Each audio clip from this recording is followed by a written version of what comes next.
अस्सलामुअलैकुम स्टूडेंट्स, प्यारे बच्चों, क्या हाल है। हम अब दूसरा पार्ट लेके हैं लेक्चर 5 का, क्योंकि इसमें हमारे पास वो लेक्चर बहुत लेंथी हो रहा था। तो अगर हम देखें यहाँ पर derivation of the law of mass action for a general reaction, एक जनरल रिएक्शन के लिए हम अगर हम देखें जो लॉ ऑफ मास एक्शन है वो कैसे अप्लाई होता है, तो हमारे पास ये एक रिएक्शन है जो कि रिवर्सिबल रिएक्शन है। हमने आपको पहले कहा था कि जो लॉ ऑफ मास एक्शन है वो डिपेंड करता है रिवर्सिबल रिएक्शंस के ऊपर।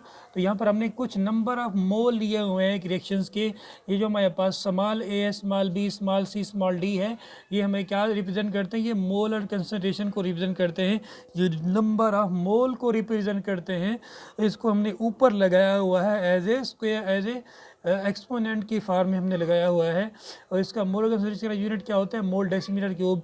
तो ये भी अगर देखा जाए ए बी सी डी, जो इसके नंबर ऑफ मोल लगे हुए हैं small a B C d, ये मोल कंसंट्रेशन है ए के, ए बी के और C K, D D K. Whereas A B C D क्या है, number of mole in balance chemical equation. तो हमारे पास जो ए बी सी डी है ये क्या है, नंबर ऑफ मोल है बैलेंस केमिकल इक्वेशन में। तो यहाँ पर भी अगर हम वही देखेंगे कि reaction rate of forward reaction, जितना ये हमारे पास ए बी की मिकदार जितना ज़्यादा होगी उतना रेट ऑफ फॉरवर्ड रिएक्शन क्या होगा बच्चों, ज़्यादा होगा। इसी तरह जितना सी डी की मिकदार ज़्यादा होगी उतना हमारे पास रेट ऑफ रिवर्स रिएक्शन जो होगा वो क्या होगा बच्चों, वो भी ज़्यादा होगा। तो अगर हम ये बढ़ाते हैं तो ये बढ़ेगी, स्पीड बढ़ेगी, ये कम करते हैं तो स्पीड भी कम हो जाएगी। तो यूँ हमने करना है। तो ये इक्वेशन हम इसको 1 का नाम देंगे, कांस्टेंट, ये प्रोपोर्शनैलिटी लगी हुई है, कांस्टेंट लगाएंगे तो KF लगा देंगे इक्वलिटी साइन में। तो जब हम इस तरह रेट ऑफ रिवर्स रिएक्शन को देखते हैं तो सी डी की मिकदार अगर हमने बढ़ानी है तो इससे क्या होगा, रेट ऑफ रिवर्स में जो स्पीड होगी वो बढ़ जाएगी। अगर इसकी मिकदार कम होगी तो रेट ऑफ रिवर्स रिएक्शन की मिकदार क्या होगी बच्चों, कम होगी। तो प्रोपोर्शनैलिटी हटाने के लिए हम इक्वलिटी साइन लगाएंगे, तो उसके लिए KR लगाएंगे। KF और KR ये पहले हमने बता चुका है, ये प्रोपोर्शनैलिटी कांस्टेंट होता है या स्पेसिफिक रेट कांस्टेंट होता है। तो हमने ये पढ़ा है कि रेट ऑफ फॉरवर्ड रिएक्शन बराबर होता है रेट ऑफ रिवर्स रिएक्शन के, ये भी हमने पढ़ा पीछे केमिकल इक्विलिब्रियम में। तो ये बराबर होता है KF AB, इसको रेट ऑफ फॉरवर्ड किसके बराबर होता है, AB के, और रेट ऑफ रिवर्स जो होता है वो CD के। क्योंकि हमने पीछे रिएक्शन में पढ़ा था जितना जाने की मिकदार में जाने का जितना टाइम होता है, यानी AB जो है वो CD बना रहता है 15 मिनट में, और वापस CD टूटकर उतने ही मिनट में AB बना देता है। इनका टाइम क्या होता है, सेम होता है। इसलिए हम कहते हैं कि rate of forward reaction is equal to the rate of reverse reaction. कि रेट ऑफ फॉरवर्ड रिएक्शन होता है वो सेम होता है, वो बराबर हो जाता है कि इसके रिवर्स रिएक्शन के। इसलिए हम कहते हैं रेट ऑफ फॉरवर्ड बराबर होता है रेट ऑफ रिवर्स के। फिर हमने रेट ऑफ फॉरवर्ड की वैल्यू लिखी, रेट ऑफ रिवर्स की वैल्यू लिखी, तो फिर हमने पुट कर दिया, इसको इधर ले जाएंगे, इसको इधर ले आएंगे, तो यह आ जाएगा हमारे पास KC। अब KC हमने निकाली है, वो क्या है, प्रोडक्ट ओवर रिएक्टेंट। ये भी हमने पीछे भी निकाली थी, अब इसकी ये डेरिवेशन है, ये आपने निकालनी भी है बच्चों, और इसको हल भी करना है। इससे रिलेटेड एक क्वेश्चन हमारे पास एक्सरसाइज में आया हुआ है, उसको हम देखते हैं, उसको हल करते हैं कि वो कैसे निकालना है हमारे पास। तो सबसे पहला क्वेश्चन हमारे पास, ये एक्सरसाइज क्वेश्चन है हमारे पास, पीछे जो दिया हुआ है उसको देखते हैं। एक्सरसाइज क्वेश्चन है, तो ये हमारे पास अमोनिया है, नाइट्रोजन है, हाइड्रोजन है और अमोनिया दिया हुआ है।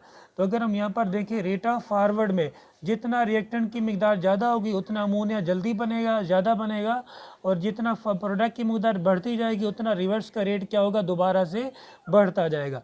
तो रेट ऑफ फॉरवर्ड वही वाला हाल होगा कि रेट ऑफ फॉरवर्ड हम बढ़ाएंगे अमोनिया यानी रिएक्टेंट, और ये बढ़ाएंगे रिएक्टेंट, तो इससे रेट ऑफ फॉरवर्ड बढ़ेगा। रिएक्टेंट अगर हम कम करते हैं तो रेट ऑफ फॉरवर्ड कम हो जाएगा। इसी तरह ये वाला भी ऐसे होगा, प्रोडक्ट की मिकदार बढ़ाते हैं, रिवर्स की मिकदार बढ़ जाएगी, प्रोडक्ट की मिकदार कम करते हैं, रिवर्स की मिकदार क्या हो जाएगी, कम हो जाएगी। तो अगर एक चीज़ के बढ़ने से बच्चों दूसरी चीज़ बढ़ेगी तो उसको हम क्या कहेंगे, डायरेक्टली प्रोपोर्शनल कहेंगे। अगर एक चीज़ के कम होने से दूसरी चीज़ कम हो रही है तो उसको हम इन्वर्सली प्रोपोर्शनल कह रहे हैं। जैसे कि एक चीज़ बढ़ाने से दूसरी चीज़ बढ़ रही है तो इसको हम डायरेक्टली कहेंगे। तो एक चीज़ बढ़ाने से बढ़ रही है डायरेक्टली होगा, एक चीज़ कम करने से दूसरी चीज़ क्या हो रही है, कम हो रही है, तो इसको हम डायरेक्टली कहेंगे। अगर एक चीज़ के बढ़ने से दूसरी चीज़ कम हो रही होती तो वो इन्वर्सली होता। तो यहाँ पे इन्वर्सली का कंसेप्ट नहीं है, तो ये डायरेक्टली ही होता है। तो इसको हम कॉन्स्टेंटली इक्वेशन बना देते हैं। इसको हमने इक्वेशन बना दी, RF is equal to KF कॉन्स्टेंटलिटी N2H2, ये 3 बन जाएगा। और इसका हमारे पास इक्वेशन जो होगा ये हमारे पास 3 जो होगा ये ऊपर की तरफ आ जाता है। ये भी आपने बच्चों याद रखना है, जो लेफ़्ट की साइड पे हमारे पास नंबर ऑफ मोल होते हैं, लेफ़्ट की साइड पे ही होते हैं ना हमारे पास नंबर ऑफ मोल, ये नंबर ऑफ मोल जो है वो साइड के ऊपर चले जाते हैं, स्क्वायर बन जाते हैं। राइट वाली साइड पे आपने नहीं लिखने होते, इनको नंबर ऑफ मोल नहीं बनाना होता। जो लेफ़्ट वाली साइड पे हमारे पास नंबर ऑफ मोल होते हैं वहीं जाके ऊपर स्क्वायर बन जाते हैं या क्यूब बन जाते हैं। तो यहाँ पर आप 1 लिख सकते हो, 1 लिखने की ज़रूरत नहीं होती, कोई फ़र्क नहीं पड़ता, इस वजह से मैंने लिखा नहीं है। तो आप लिख भी सकते हो, ना भी लिखो, कोई मसला नहीं है। तो अब यूँ भी कह सकते हैं कि जो लेफ़्ट की साइड पे हमारे पास नंबर ऑफ मोल होंगे वो जाकर क्या बना देंगे, वहीं बन जाकर क्यूब या स्क्वायर बन जाते हैं।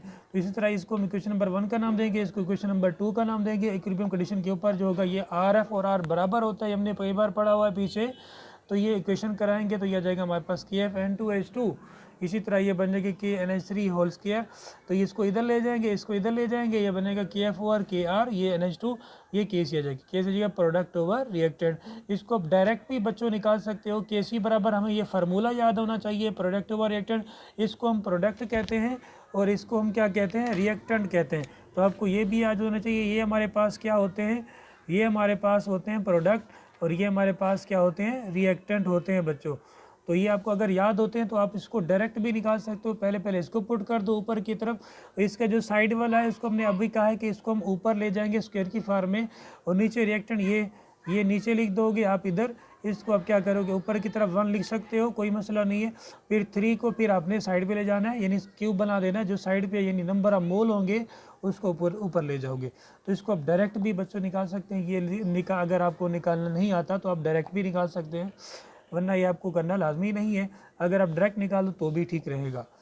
तो इंशाल्लाह हम नेक्स्ट टॉपिक में मिलेंगे। अल्लाह हाफिज़ बच्चों।